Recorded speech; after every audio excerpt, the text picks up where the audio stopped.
Choking is a medical emergency, and if you don't deal it emergently, it will lead into a cardiac arrest.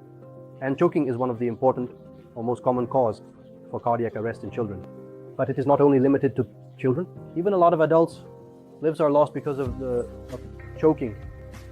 So what is choking? It's actually an obstruction of the windpipe, which is also called a trachea, by a foreign body, maybe toys or maybe a food particle. And once it happens, the oxygen doesn't get into the body and patient goes into a cardiac arrest. There can be a partial choking or a complete choking.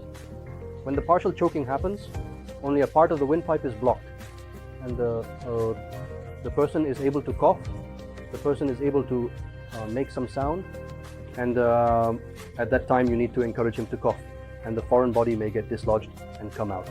But when the partial choking gets converted to a complete choking, that means an entire windpipe is completely blocked. There won't be any oxygen going into his body. So that time there is no sound, and there is no coughing also. The only way you can know is something called as universal sign of choking, where the patient or the person will hold his neck like this. And by this, you'll know that the patient person is choking. So in that case, the only thing which can save his life is something called as a Heimlich maneuver. It is different for adults and children. That is what I'm going to demonstrate to you today. So this is how you do a Heimlich maneuver. When the adult is choking, he'll have a universal sign of choking. He will hold both the hands across his neck and he'll not be able to make any sound.